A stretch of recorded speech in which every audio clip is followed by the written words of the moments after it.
everybody. Hello. Are you ready to study English? It's time to study English. Let's get started.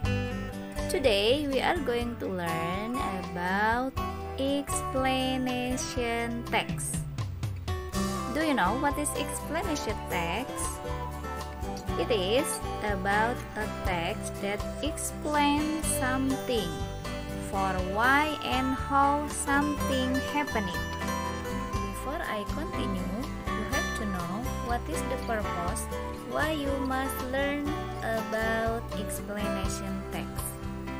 So for this learning, you have to differ about the social function of the text, and then structure of the text and language features of explanation text. Now, what is social function or purpose of the text is to explain how something works and why something happens. Maksudnya, jadi untuk menjelaskan bagaimana sesuatu atau bagaimana dan kenapa sesuatu itu bisa terjadi. Tadi sudah disebutkan bahwa explanation text itu berhubungan dengan gejala alam atau sosial, natural phenomena or social phenomena. Natural phenomena, for example, why the rain falls, and then how and why tornado happens, and so on. And for example, for social phenomena, it's like how discipline is achieved, and then how self-confidence forms, dan banyak lagi contohnya. Okay, well, how about the lesson? Great. Now we continue our lesson to generic structure for explanation text. Generic structure itu adalah struktur yang ada dalam teks tersebut. Jadi setiap paragraf tersusun struktur-strukturnya, dan itu harus kita pahami. The first is general statement. What is it? It's stating the phenomenon issues which are to be explained. Maksudnya adalah menyajikan atau menghadirkan isu-isu fenomena yang akan diterangkan.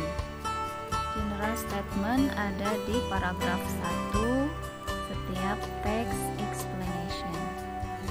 The second is sequence of explanation, yaitu urutan penjelasan. Jadi kenapa suatu itu bisa terjadi dan bagaimana kejadiannya.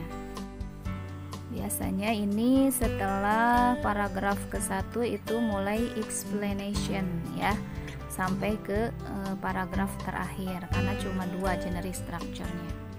Well, next step you have to know is language features of explanation text.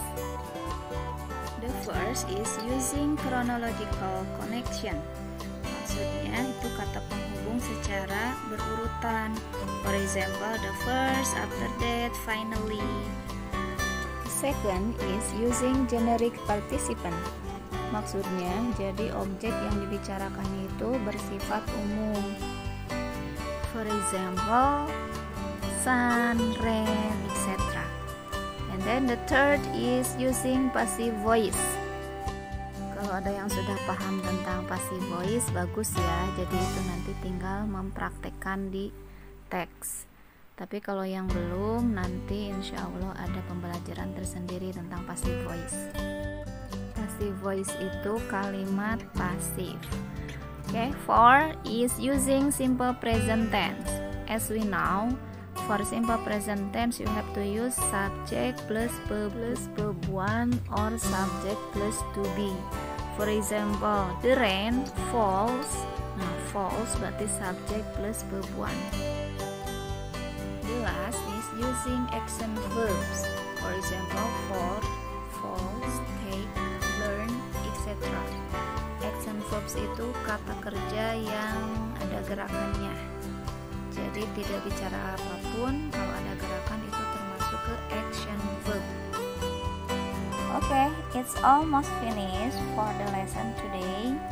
But before that, I'm going to give you 4 example for explanation text. Read the text and be sure to know for which one general statement and which one sequential explanation.